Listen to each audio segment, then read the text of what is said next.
I'd like to tell you about the strangest secret in the world. Some years ago, the late Nobel Prize-winning Dr. Albert Schweitzer was being interviewed in London, and a reporter asked him, "Doctor, what's wrong with men today?" And the great doctor was silent a moment, and then he said, "Men simply don't think." It's about this that I want to talk with you. We live today in a golden age. This is an era that man has looked forward to, dreamed of, and worked toward for thousands of years. But since it's here, we pretty well take it for granted.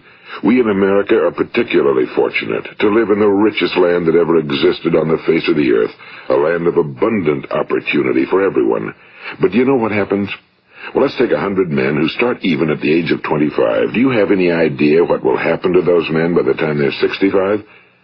These 100 men who all start even at the age of 25 believe they're going to be successful. If you ask any one of these men if he wanted to be a success, he'd tell you he did. And you'd notice that he was eager toward life, that there was a certain sparkle to his eye, an erectness to his carriage, and life seemed like a pretty interesting adventure to him. But by the time they're 65, 1 will be rich. 4 will be financially independent. 5 will still be working. 54 will be broke. Now think a moment. Out of the 100, only 5 make the grade. Now why do so many fail? What has happened to the sparkle that was there when they were 25? What's become of the dreams, the hopes, the plans? And why is there such a large disparity between what these men intended to do and what they actually accomplished? When we say about 5% achieve success, we have to define success. And here's the best definition I've ever been able to find. Success is the progressive realization of a worthy ideal. If a man is working toward a predetermined goal and knows where he's going, that man is a success. If he's not doing that, he's a failure. Success is the progressive realization of a worthy ideal. Rollo May, the distinguished psychiatrist, wrote a wonderful book called Man's Search for Himself. And in this book he says, the opposite of courage in our society is not cowardice. It is conformity. And there you have the trouble today. It's conformity, people acting like everyone else without knowing why, without knowing where they're going. Now think of it. In America right now, there are over 18 million people 65 years of age and older. And most of them are broke. They're dependent on someone else for life's necessities. Now, we learn to read by the time we're 7. We learn to make a living by the time we're 25. Usually by that time, we're not only making a living, we're supporting a family. And yet, by the time we're 65, we haven't learned how to become financially independent in the richest land that has ever been known. Why? We conform. And the trouble is that we're acting like the wrong percentage group, the 95 who don't succeed. Now, why do these people conform? Well, they really don't know. These people believe that their lives are shaped by circumstances, by things that happen to them, by exterior forces. They're outer-directed people. A survey was made one time that covered a lot of men, working men, and these men were asked, "Why do you work? Why do you get up in the morning?" 19 out of 20 had no idea. If you ask them, they'll say, well, everyone goes to work in the morning, and that's the reason they do it, because everyone else is doing it. Now let's get back to our definition of success. Who succeeds? The only person who succeeds is the person who is progressively realizing a worthy ideal. He's the person who says, I'm going to become this, and then begins to work toward that goal. I'll tell you who the successful people are. A success is the school teacher who's teaching school because that's what he or she wants to do. The success is the woman who's a wife and mother because she wanted to become a wife and mother and is doing a good job of it. The success is the man who runs the corner gas station because that was his dream. That's what he wanted to do. The success is the successful salesman who wants to become a top-notch salesman and grow and build with his organization. A success is anyone who is doing deliberately a predetermined job because that's what he decided to do deliberately. But only 1 out of 20 does that. That's why today there isn't really any competition unless we make it for ourselves. Instead of competing, all we have to do is create. You know, for 20 years, I looked for the key which would determine what would happen to a human being. Was there a key I wanted to know which would make the future a promise that we could foretell to a large extent? Was there a key that would guarantee a person's becoming successful if he only knew about it and knew how to use it? Well, there is such a key, and I've found it. Have you ever wondered why so many men work so hard and honestly without ever achieving anything in particular, and others don't seem to work hard and yet seem to get everything? They seem to have the magic touch. You've heard them say that about someone. Everything he touches turns to gold. And have you ever noticed that a man who becomes successful tends to continue to become successful? And on the other hand, have you noticed how a man who's a failure tends to continue to fail? Well, it's because of goals. Some of us have goals, some don't. People with goals succeed because they know where they're going. It's that simple. Think of a ship leaving a harbor, and think of it with the complete voyage mapped out and planned. The captain and crew know exactly where it's going and how long it'll take. It has a definite goal. Now, 9,999 times out of 10,000, it will get to where it started out to get. Now let's take another ship, just like the first, only let's not put a crew on it or a captain at the helm. Let's give it no aiming point, no goal, no destination. We just start the engines and let it go. I think you'll agree with me that if it gets out of the harbor at all, it will either sink or wind up on some deserted beach, a derelict. It can't go anyplace because it has no destination and no guidance, and it's the same with a human being. Take the salesman, for example. There's no other person in the world today with the future of a good salesman. Selling is the world's highest paid profession, if we're good at it and if we know where we're going.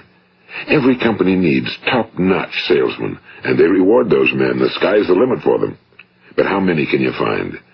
Someone once said the human race is fixed, not to prevent the strong from winning, but to prevent the weak from losing.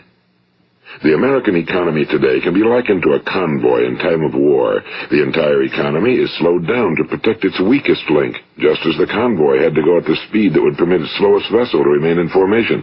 That's why it's so easy to make a living today. It takes no particular brains or talent to make a living and support a family today. So we have a plateau of so-called security, if that's what a person's looking for. But we do have to decide how high above this plateau we want to aim. Now let's get back to the strangest secret in the world, the story that I wanted to tell you today.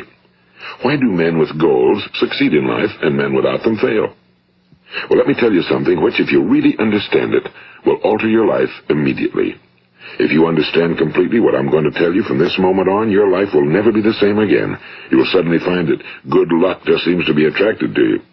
The things you want just seem to fall in line, and from now on you won't have the problems, the worries, the gnawing lump of anxiety that perhaps you've experienced before. Doubt, fear, well, they'll be things of the past. Here's the key to success and the key to failure. We become what we think about. Now let me say that again. We become what we think about.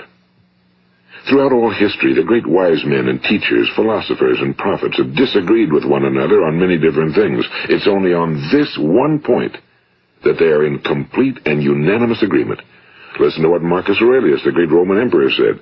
A man's life is what his thoughts make of it. Disraeli said this, everything comes if a man will only wait. I've brought myself by long meditation to the conviction that a human being with a settled purpose must accomplish it, and that nothing can resist a will that will stake even existence for its fulfillment. Ralph Waldo Emerson said this, a man is what he thinks about all day long. William James said, the greatest discovery of my generation is that human beings can alter their lives by altering their attitudes of mind. And he also said, we need only in cold blood act as if the thing in question were real, and it will become infallibly real by growing into such a connection with our life that it will become real. It will become so knit with habit and emotion that our interest in it will be those which characterize belief. And he also said, if you only care enough for a result, you will almost certainly attain it. If you wish to be rich, you will be rich. If you wish to be learned, you will be learned. If you wish to be good, you will be good. Only you must then really wish these things and wish them exclusively, and not wish at the same time 100 other incompatible things just as strongly. In the Bible you read in Mark 9:23, if thou canst believe, all things are possible to him that believeth. My old friend Dr. Norman Vincent Peale put it this way, this is one of the greatest laws in the universe. Fervently do I wish I had discovered it as a very young man. It dawned upon me much later in life, and I found it to be one of the greatest, if not my greatest discovery outside of my relationship to God. The great law, briefly and simply stated, is that if you think in negative terms, you will get negative results.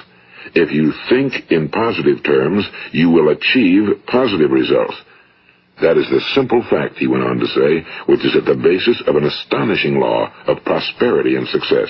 In 3 words, believe and succeed. William Shakespeare put it this way: our doubts are traitors and make us lose the good we oft might win by fearing to attempt. George Bernard Shaw said, people are always blaming their circumstances for what they are. I don't believe in circumstances. The people who get on in this world are the people who get up and look for the circumstances they want, and if they can't find them, make them. Well, it's pretty apparent, isn't it? And every person who discovered this for a while believed that he was the first one to work it out. We become what we think about. Now, it stands to reason that a person who's thinking about a concrete and worthwhile goal is going to reach it, because that's what he's thinking about, and we become what we think about. Conversely, the man who has no goal, who doesn't know where he's going, and whose thoughts must therefore be thoughts of confusion and anxiety and fear and worry, becomes what he thinks about. His life becomes one of frustration and fear and anxiety and worry. And if he thinks about nothing, he becomes nothing. Now, how does it work? Why do we become what we think about? Well, I'll tell you how it works as far as we know. Now, to do this, I want to tell you about a situation that parallels the human mind. Suppose a farmer has some land, and it's good fertile land. Now, the land gives the farmer a choice. He may plant in that land whatever he chooses. The land doesn't care. It's up to the farmer to make the decision. Now, remember, we're comparing the human mind with the land because the mind, like the land, doesn't care what you plant in it. It will return what you plant, but it doesn't care what you plant. Now, let's say that the farmer has 2 seeds in his hand. One is a seed of corn. The other is nightshade, a deadly poison. He digs 2 little holes in the earth, and he plants both seeds, one corn, the other nightshade. He covers up the holes, waters, and takes care of the land, and what will happen? Invariably, the land will return what's planted. As it's written in the Bible, as ye sow, so shall ye reap. Now remember, the land doesn't care. It'll return poison in just as wonderful abundance as it will corn. So up come the 2 plants, one corn, one poison. Now, the human mind is far more fertile, far more incredible and mysterious than the land, but it works the same way. It doesn't care what we plant. Success, failure. A concrete, worthwhile goal, or confusion. Misunderstanding, fear, anxiety, and so on. But what we plant, it must return to us. You see, the human mind is the last great unexplored continent on Earth. It contains riches beyond our wildest dreams. It will return anything we want to plant. Now, you might say, well, if that's true, why don't people use their minds more? Well, I think they figured out an answer to that one, too. Our mind comes as standard equipment at birth. It's free, and things that are given to us for nothing we place little value on. Things that we pay money for, we value. The paradox is that exactly the reverse is true. Everything that's really worthwhile in life came to us free. Our minds, our souls, our bodies, our hopes, our dreams, our ambitions, our intelligence, our love of family and children and friends and country, all these priceless possessions are free. But the things that cost us money are actually very cheap and can be replaced at any time. A good man can be completely wiped out and make another fortune. He can do that several times. Even if our home burns down, we can rebuild it. But the things we got for nothing, we can never replace. The human mind isn't used because we take it for granted. Familiarity breeds contempt. It can do any kind of job we assign to it, but generally speaking, we use it for little jobs instead of big, important ones. Universities have proved that most of us are operating on about 10% or less of our abilities. So decide now, what is it you want? Plant your goal in your mind. It's the most important decision you'll ever make in your entire life. What is it you want? Do you want to be an outstanding salesman? A better worker at your particular job? Do you want to go places in your company? In your community? Do you want to get rich? All you've got to do is plant that seed in your mind, care for it, work steadily toward your goal, and it will become a reality. It not only will, there's no way that it cannot. You see, that's a law, like the laws of Sir Isaac Newton, the laws of gravity. If you get on top of a building and jump off, you'll always go down. You'll never go up, and it's the same with all the other laws of nature. They always work. They're inflexible. Think about your goal in a relaxed, positive way. Picture yourself in your mind's eye as having already achieved this goal. See yourself doing the things you will be doing when you've reached your goal. Ours has been called the phenobarbital age, the age of ulcers and nervous breakdowns and tranquilizers. At a time when medical research has raised us to a new plateau of good health and longevity, far too many of us worry ourselves into an early grave trying to cope with things in our own little personal ways without learning a few great laws that will take care of everything for us. These things we bring on ourselves through our habitual way of thinking. Every one of us is the sum total of his own thoughts. He is where he is because that's exactly where he really wants to be, whether he'll admit that or not. Each of us must live off the fruit of his thoughts in the future, because what you think today and tomorrow, next month and next year, will mold your life and determine your future. You're guided by your mind. I remember one time I was driving through eastern Arizona, and I saw one of those giant earth-moving machines roaring along the road at about 35 miles an hour with what looked like 30 tons of dirt in it. A tremendous, incredible machine, and there was a little man perched way up on top with the wheel in his hands guiding it. And as I drove along, I was struck by the similarity of that machine to the human mind. Just suppose you're sitting at the controls of such a vast source of energy. Are you going to sit back and fold your arms and let it run itself into a ditch? Or are you going to keep both hands firmly on the wheel and control and direct this power to a specific, worthwhile purpose? It's up to you. You're in the driver's seat.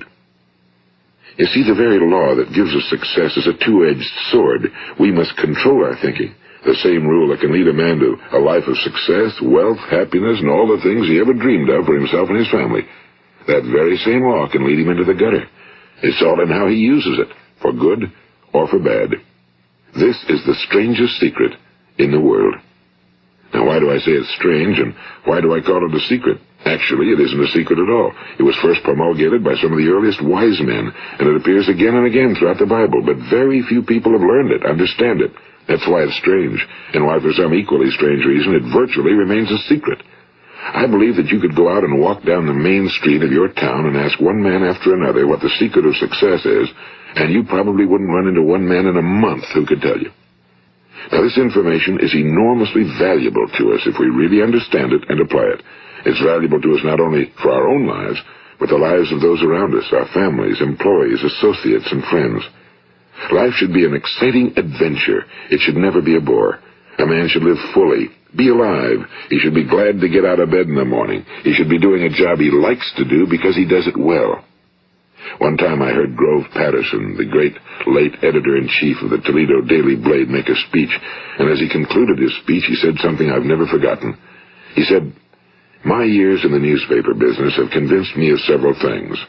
Among them, that people are basically good, and that we came from someplace, and we're going someplace. So we should make our time here an exciting adventure. The architect of the universe didn't build a stairway leading nowhere." And the greatest teacher of all, the carpenter from the plains of Galilee, gave us the secret time and time again. As ye believe, so shall it be done unto you. I've explained the strangest secret in the world and how it works. Now, on this side, I want to explain how you can prove to yourself the enormous returns possible in your own life by putting this secret to a practical test. I want you to make a test that will last 30 days. It isn't going to be easy, but if you'll give it a good try, it will completely change your life for the better. Now, back in the 17th century, Sir Isaac Newton, the English mathematician and natural philosopher, gave us some natural laws of physics which apply as much to human beings as they do to the movement of bodies in the universe. And one of these laws is that for every action, there is an equal and opposite reaction. Simply stated, as it applies to you and me, it means we can achieve nothing without paying the price. The results of your 30-day experiment will be in direct proportion to the effort you put forth. To be a doctor, you must pay the price of long years of difficult study. To be successful in selling, and remember that each of us succeeds to the extent of his ability to sell. Selling our families on our ideas, selling education in schools, selling our children on the advantages of living the good and honest life, selling our associates and employees on the importance of being exceptional people. To, of course, the profession of selling itself. But to be successful in selling our way to the good life, we must be willing to pay the price. Now, what is that price? Well, it's many things.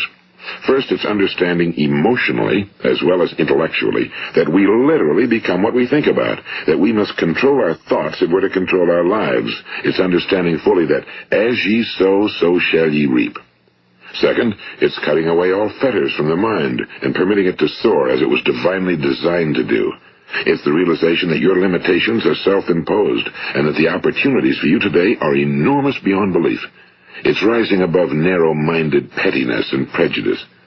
And third, it's using all your courage to force yourself to think positively on your own problem, to set a definite and clearly defined goal for yourself, to let your marvelous mind think about your goal from all possible angles, to let your imagination speculate freely upon many different possible solutions, to refuse to believe that there are any circumstances sufficiently strong to defeat you in the accomplishment of your purpose, to act promptly and decisively when your course is clear, and to keep constantly aware of the fact that you are, at this moment, standing in the middle of your own acres of diamonds, as Russell Conwell used to point out.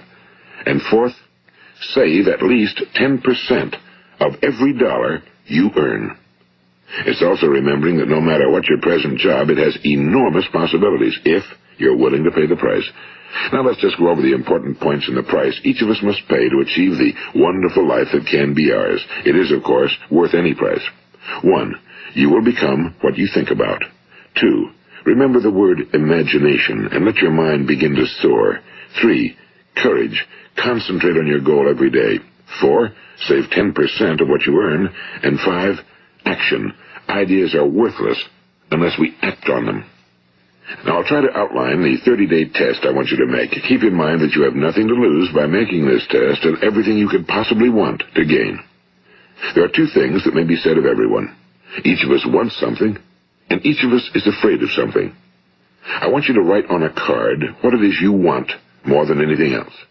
It may be more money. Perhaps you'd like to double your income or make a specific amount of money. It may be a beautiful home. It may be success at your job. It may be a particular position in life. It could be a more harmonious family. Each of us wants something.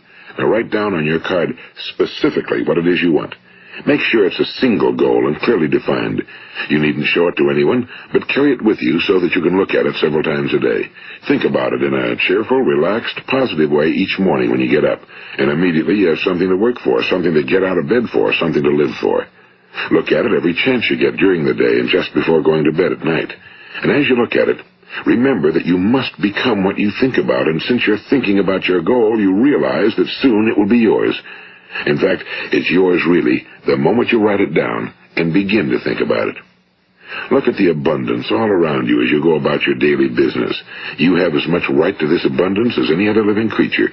It's yours for the asking. Now we come to the difficult part. Difficult because it means the formation of what is probably a brand new habit, and new habits are not easily formed. Once formed, however, it will follow you for the rest of your life. Stop thinking about what it is you fear. Each time a fearful or negative thought comes into your consciousness, replace it with a mental picture of your positive and worthwhile goal. And there will come times when you'll feel like giving up. It's easier for a human being to think negatively than positively. That's why only 5% are successful. You must begin now to place yourself in that group. For 30 days, you must take control of your mind. It will think about only what you permit it to think about. Each day for this 30-day test, do more than you have to do. In addition to maintaining a cheerful, positive outlook, give of yourself more than you've ever done before. Do this knowing that your returns in life must be in direct proportion to what you give. The moment you decide on a goal to work toward, you're immediately a successful person. You are then in that rare and successful category of people who know where they're going. Out of every 100 people, you belong to the top 5. Don't concern yourself too much with how you're going to achieve your goal. Leave that completely to a power greater than yourself. All you have to do is know where you're going. The answers will come to you of their own accord and at the right time. Remember these words from the Sermon on the Mount, and remember them well. Keep them constantly before you this month of your test. Ask, and it shall be given you. Seek, and ye shall find. Knock, and it shall be opened unto you. For every one that asketh receiveth, and he that seeketh findeth, and to him that knocketh it shall be opened. It's as marvelous and as simple as that. In fact, it's so simple that in our seemingly complicated world, it's difficult for an adult to understand that all he needs is a purpose and faith. For 30 days, Do your very best. If you're a salesman, go at it as you've never done before, not in a hectic fashion, but with the calm, cheerful assurance that time well spent will give you the abundance in return you deserve and want. If you're a homemaker, devote your 30-day test to completely giving of yourself without thinking about receiving anything in return, and you'll be amazed at the difference it makes in your life. No matter what your job, do it as you've never done it before for 30 days. And if you've kept your goal before you every day, you'll wonder and marvel at this new life you've found. Dorothea Brand, the outstanding editor and writer, discovered it for herself and tells about it in her fine book, Wake Up and Live. Her entire philosophy is reduced to the words, act as though it were impossible to fail. She made her own test with sincerity and faith, and her entire life was changed to one of overwhelming success. Now, you make your test for 30 full days. Don't start your test until you've made up your mind to stick with it.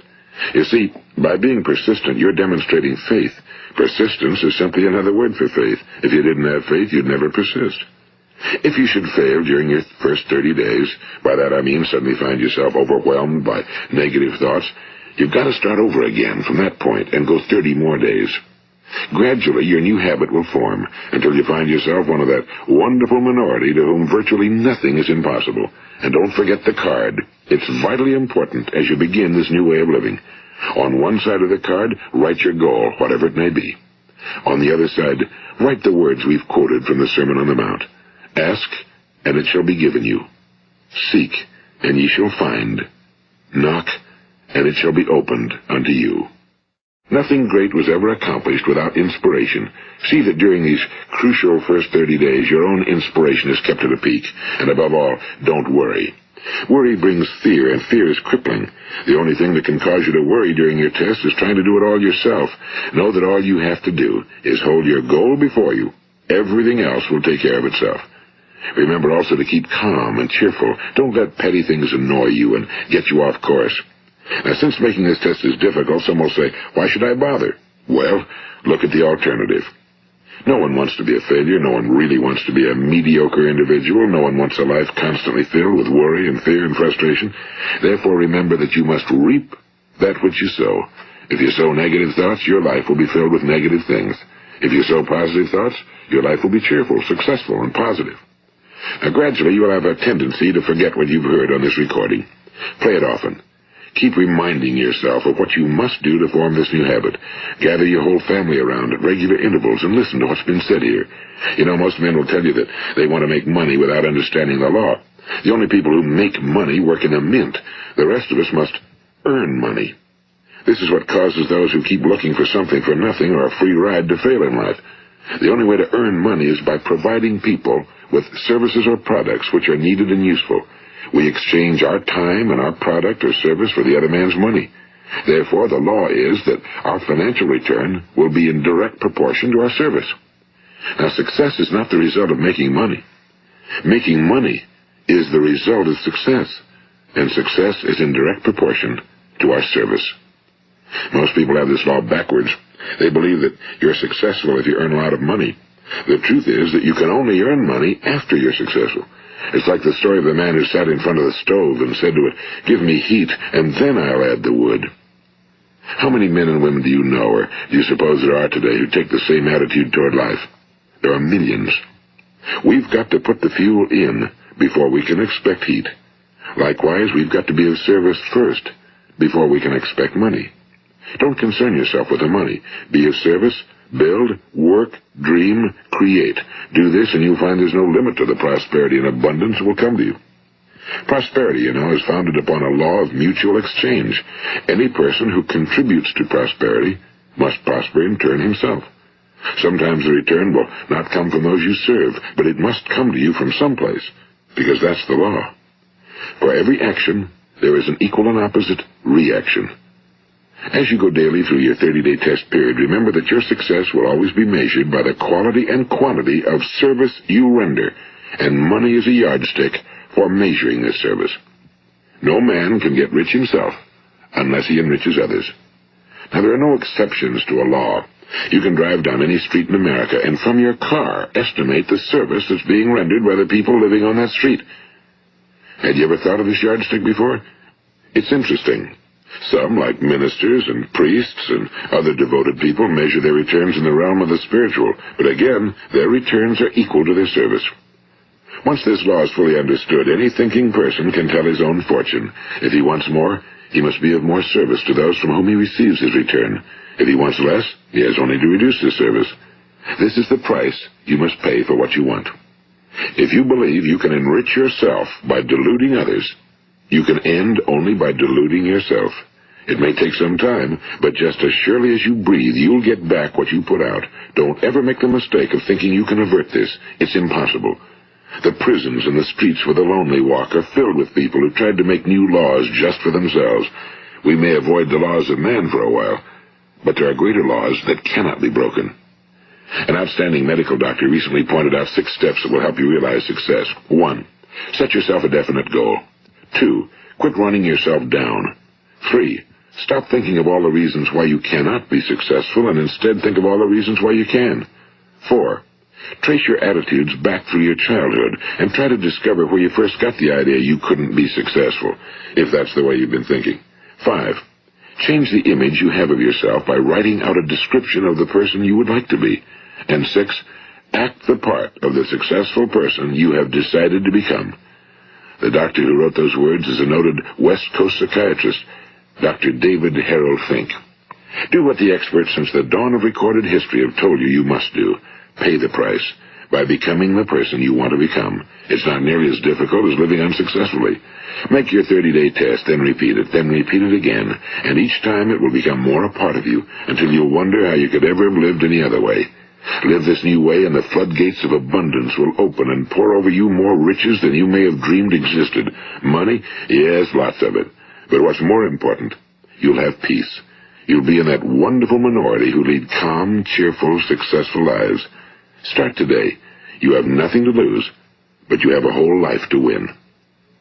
This is Earl Nightingale, and thank you.